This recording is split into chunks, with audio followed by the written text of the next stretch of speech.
Hello, friends. So, video 2, Bible study, the NIV John, chapter 15. We're starting at verse 18, and we're taking it to verse 27. That'll be all of chapter 15. There's a whole other video. That one is the vine and the branches. This one is the world hates the disciples. Frequently, because remember, in this society, in the Jewish world, there is no hell. Heaven is the only other plane of existence.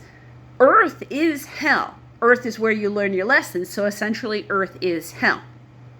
Now for a Christian, earth is where you get your punishment for what you did here. That is not their perception of the world. Agreeing or not agreeing, inconsequential in the course of this text. Okay? In the course of this text. So, to Jesus, the person before him, because God gave him dominion of earth, he says that repeatedly in the verses.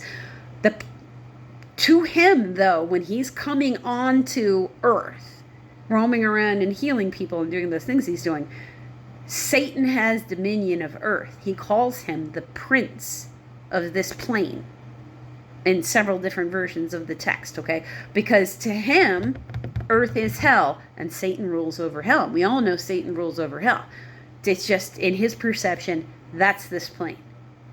And he's here to disrupt that. Because humanity was, quite frankly, terrible. Terrible. They were pretty terrible. Brutality was commonplace. If you were a slave, you would have been paraded through the streets naked. That's just what it was. These are, like, you can go watch Spartacus, the TV show, not the movie. Not the Charleston Heston movie, the TV show, because it's graphic and terrible.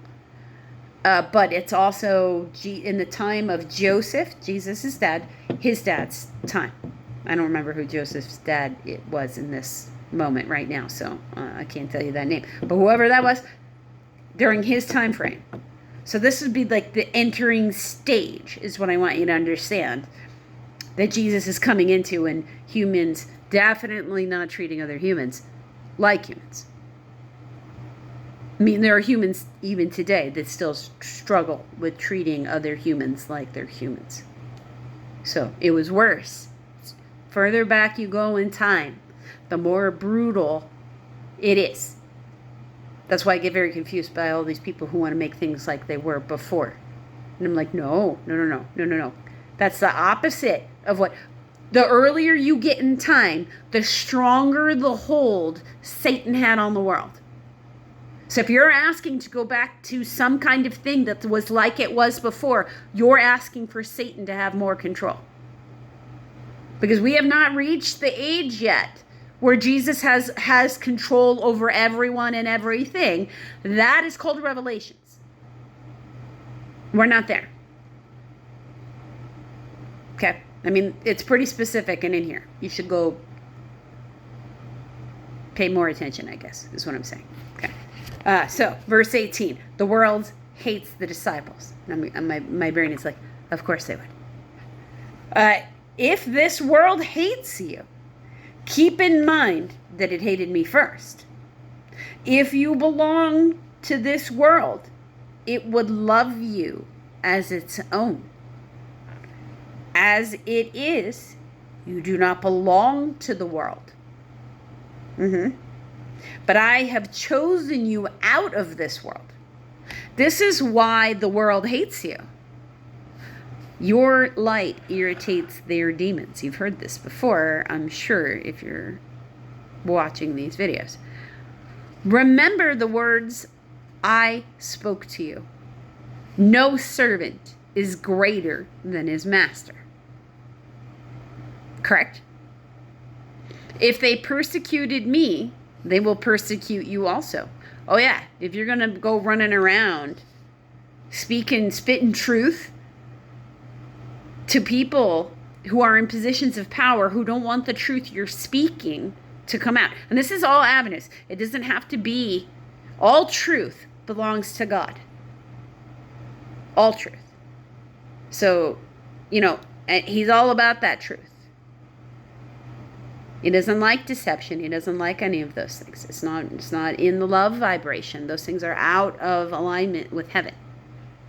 The idea is that if you're always doing what you should be doing when you should be doing it, you don't need to lie. So, now, that would be his ideal. I understand that we're not there, just so I understand. So I'm not being judgmental of you if you feel like starting getting defensive. All right, so if you're getting defensive of anything I'm reading, that is really kind of an invitation to go heal, and I invite you to explore that. But definitely, if you are a person who's seeing something that's incongruent with and being in alignment with heaven, and you vocalize that to a person who's in a position of power, whose incentive is to keep the power structure the way it is because it benefits them, you should expect them to persecute you. That is what they're going to do. If they were good people, they probably wouldn't be doing that thing. Now, if you think it's just a matter of education, it might be.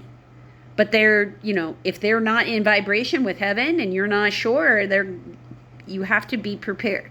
So you need to think ahead. You need to think ahead. That's what that means. If you know what they're going to do, you need to be then thinking 3 or 4 moves ahead of them.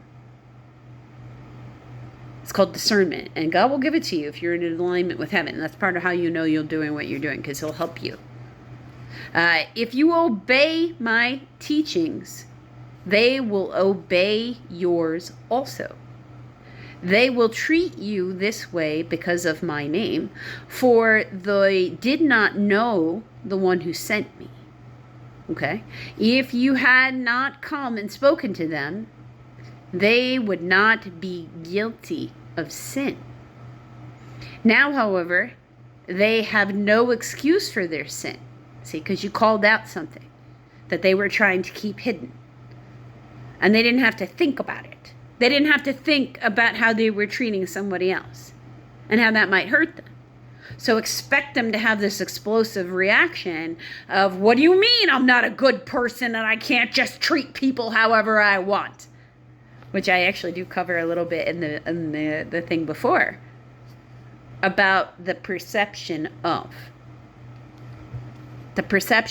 what power even means to us in this realm, right? So power to us means do whatever you want to anybody and there's no consequence. That's not in heaven alignment. So now you're exposing that they're actually not a good person, right? They're going to get angry. I've experienced this personally. It had nothing to do with religion whatsoever. It had everything to do with business. And it didn't matter. That person came for me then. I had to leave the company. But it's okay. I'm in a better, more healing place now, and I don't have to deal with any of that. But that is the reaction that you should expect. He who hates me hates my Father as well. The devil doesn't, anybody serving the devil does not like truth. That's really basically what it comes down to. They're big on illusions. Look for that illusion magic. If I had not done among them what no one else did, exposed their lies, they would not be guilty of sin. They still would have been guilty of sin. They just wouldn't have to have the world know. I mean, God knows everything we're doing.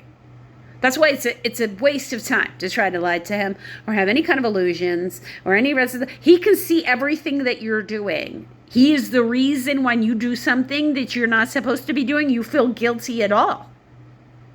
Which is actually a good thing. If you're feeling guilty about doing something wrong, that means God is still with you, He's still in you, and He's trying to talk to you through that emotion. So that you know where to correct. He wants you to be successful, so then you should correct. If you feel guilty about something, you need to examine that. Because either you shouldn't feel guilty, and it's really like, because narcissists, that's a mental, like it affects you.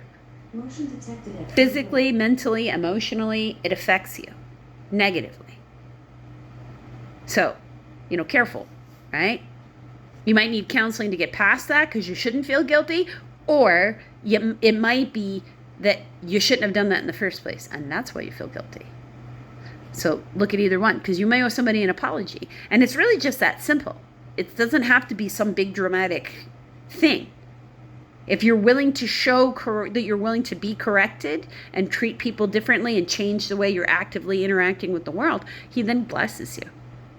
Every lesson is a blessing. That's why they call them blessings. Because when you get through a lesson, you get through a lesson and then you pass a test, you get a blessing. Every test actually brings you to something good if you learn from it. But now they have seen these miracles, and yet they hated both me and my Father, right? Because they couldn't just be like, this is wonderful. Because like I said, it was a choice. Their response was a choice. They didn't want to find the Messiah, and they're supposed to be actively seeking their Messiah. That's the culture. But this is to fulfill what is written in their law. They hated me without reason. That's very true. When the counselor comes, the Holy Spirit, whom I send to you from the Father, the Spirit of truth, who goes out from the Father, he will testify about me. The Holy Spirit will take upon us and will tell us how much we love Jesus. Yes. And you must also testify, for you have been with me from the beginning. Now, to the apostles specifically, yes, because if for the religion to be able to become a religion or the belief system to take hold, people have to keep proclaiming the power of his word, must keep going forward. We are, in fact, being proper disciples when we testify. And that is why those people who are in positions of power, who don't want truth to be out everywhere and to be known and to have their sins exposed to the world, always tried to hush those people. They always tried to silence the whistleblowers, right? That's why we have to have these laws to protect them. You have to remember that we are a reactionary society. We create laws after somebody did something we didn't like because it feels like it should be illegal. Because there's always going to be people who skate along the edge of the law looking for the loophole. That's why he says it's your intention that matters. No matter how they decide to show worship to God, remember their relationship with God is theirs and it's not yours. He's not telling you to run around and harm people. He's telling you to teach. And he's telling you to love. But he's telling you to expect their hate. It's going to be that way one way or the other. You can't control what other people do. You can only control how you respond. So remember, the commandment was to teach, testify, love, and heal. So let's interact with the world that way today.